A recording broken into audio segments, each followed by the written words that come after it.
Hello and welcome to today's LOL Esports Roundup, where we cover the games that took place in the last 24 hours in the four major regions and preview tomorrow's slate. This is coming out a little later than normal, so we're going to kind of speed run this.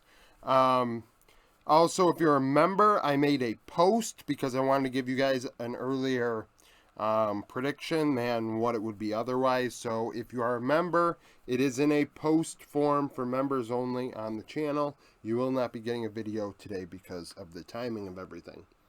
So, predictions went 1 and 2 today. 10 and 7 on the split. Rare Atom and BLG. This actually was the only one I got right, and it was much closer than I thought. I thought BLG would easily 2-0 them, but Rare Atom gave them a bit of pushback. So, BLG are now 2-0, fourth in the power rankings. Those will be updated tomorrow. If you're a member of the Discord, you can participate in that if you'd like. Rare Atom are now 0-2. On was the MVP in the 2-1 win. Elk, 14-10, 30% of damage for BLG. Shun, 18-5-11 in the jungle. Assume, 15-11, 34% of damage for RA. So, a couple interesting things. Zhaozhu, in general, was very fun today. He played not only Silas top, but also Mordekaiser. Didn't do, awesome into bin, but I thought the second game with the Silas was impactful. The Mordekaiser was awful. Some interesting things that we can take away from Rare Atom. Asum, obviously playing fantastic. I thought his Xayah was absolutely disgusting, and he really was instrumental to Rare Atom's success in the game they won and keeping up in the other games that they played. Trading kills when it was pretty improbable. I thought he was very aggressive and went after it, and that actually, honestly, I think that took Elk and On off guard. Game 3, On was MVP, though, on the Lulu. He played actually way too aggressive. He was flashing for kills and things like that. That really made you, scratch your head like, hey, buddy, I know you're feeling yourself and you have, 5 kills right now, but let's calm down, Lulu, okay? You don't really want all that gold on you. So, he ends up being MVP because he was good. He really helped Elk go off in a key team fight towards the end of Game 3. In terms of the mid lane, Strive struggled. Yagao looked very good in Game 2. Was it Game 2 or Game 3? Game 3, he looked really good on the Nico, but I thought On was better. Sean, obviously 18-5-11, you're going to be like, well, why isn't he MVP? A lot of that happened in Game 1 on the Kazakhs, which was exceptional. I mean, double-digit kills. He was fantastic. But in the second and third game, I thought he didn't have quite nearly the impact. And in Game 3, nowhere close to the impact he had on Kazakhs. So, I was like, when push came to shove, he really wasn't the most valuable player in this one. OMG and Weibo. OMG 10th in the power rankings would beat Weibo, who are 9th, both 1-1 now. Shanji was MVP as OMG won 2-1. Abel 14-7-11, 37% of damage for OMG. PP got alongside him, only died once, going 1-1 and 26. So the bot lane went 15-8 and 37. Light 9-4-9 in the loss, 35% of damage for Weibo. Shanji, very interesting champion selections. We had Natrox, we had the Rumble, which is his pocket pick, and then we had the K'Sante. In Game 3, his K'Sante was super impactful in team fights, getting things done, creating some CC, really carrying in moments where somebody had to show up, and he was showing up more than Abel. Not to say Abel didn't do things in team fights, but he also has that level of aggression that makes you like, okay, get your coin out, let's see if this works. Where Shanji, I think, was a little more tempered, picked his moments better, and thus didn't trade as often. Because Light did do fine in this game, I thought, series. The Shy into Shanji, not that great. Definitely struggled in that regard. In terms of the jungle, Aki and Weiwei, I thought both had good moments. I thought Aki's Game 3 on Poppy was very good at timing his ultis. He did end up getting one objective stolen. We must keep that in mind. But otherwise, I thought he played very well zoning on the Yordle. In terms of mid lane, Zhaohu and Cream. Cream, I felt like... So, if I recall...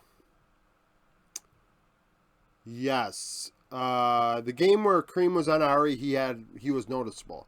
Other two games, not so much. Zhao Hu, I felt like wasn't even here for the whole series. I really didn't feel his impact. And, you know, I felt like he was top lane that was really making things happen in this one, where both teams are very coin flippy. So I think if these teams play each other 10 times, it'd be 5-5. Like, it's a very, very close matchup. Speaking of close matchups, LNG and JDG. LNG third in the power rankings, 2-1. JDG 1-1. JDG would win. So like I said, I went 1-2 in predictions. I thought Weibo would win. I thought LNG would win.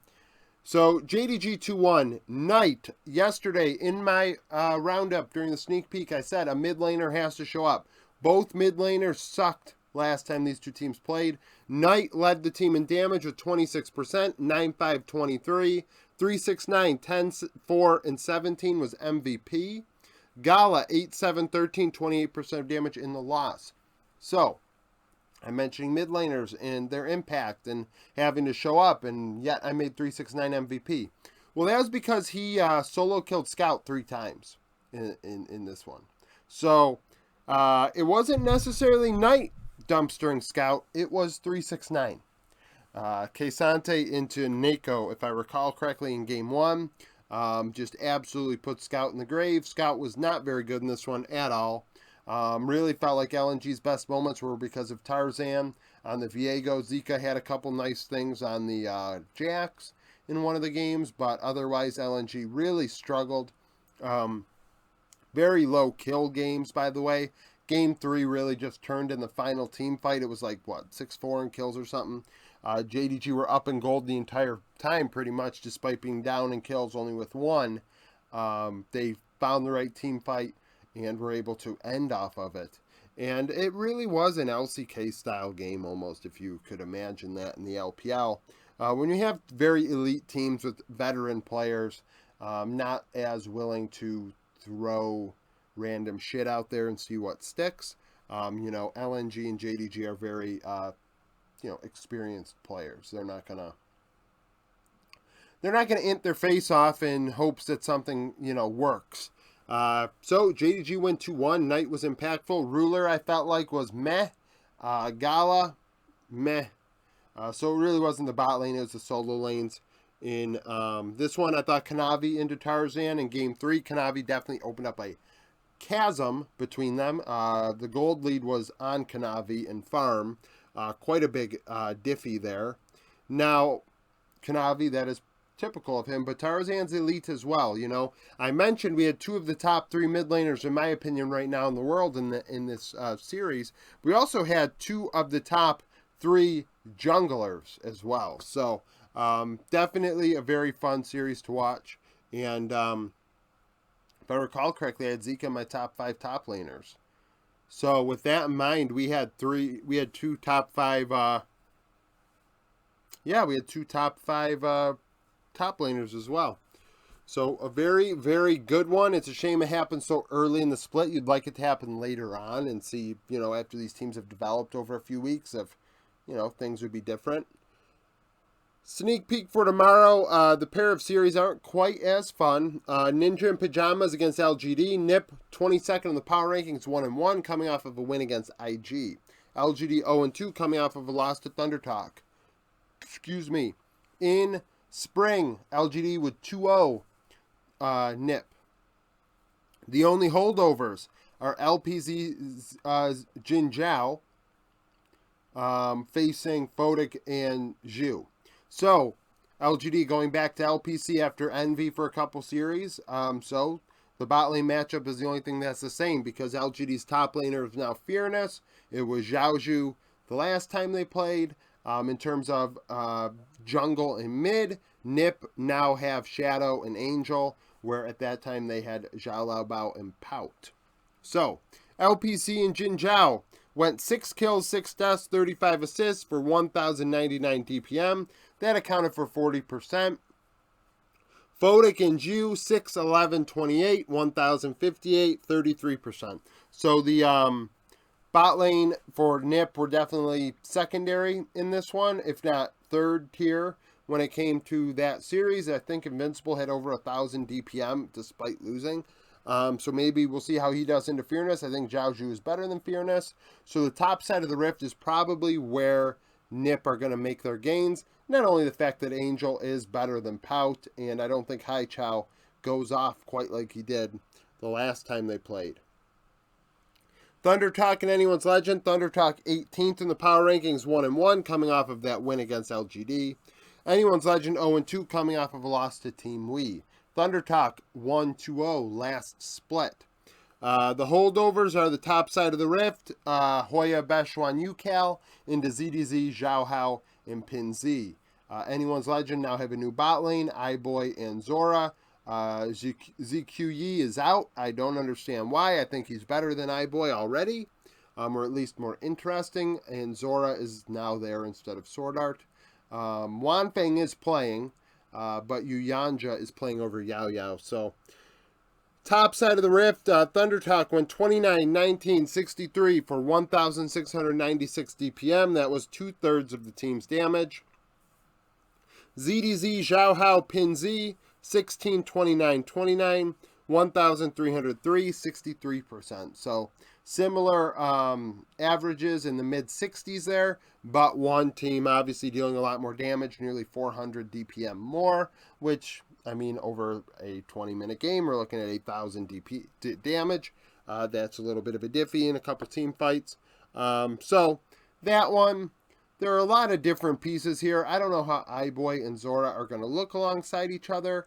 I feel like this isn't the first time they've been next to each other, though. Zora did play for Rare Atom. And I'm trying to remember if iBoy was with them at that time or not. It is possible that this duo has played before. I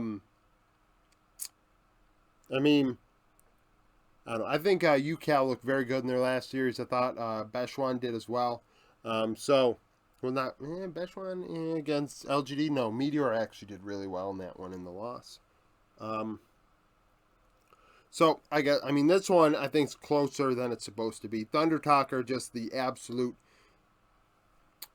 they're just terrible. So, that's it. Thank you for watching. If you liked the video, like it, subscribe to the channel for daily League of Legends content. Follow me on Twitter. Join the Discord. I did alter the uploads channel to uploads and announcements, so I don't have to everyone notify you all the time.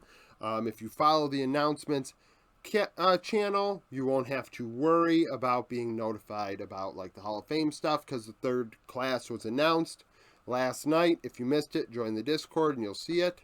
So the fourth class voting started today. Predictions, player pool, all that jazz also might go in the announcements. So thank you for watching the video. If you liked it, like it. I already said this. I said Twitter, Discord, become a YouTube member, and I hope to see you again tomorrow.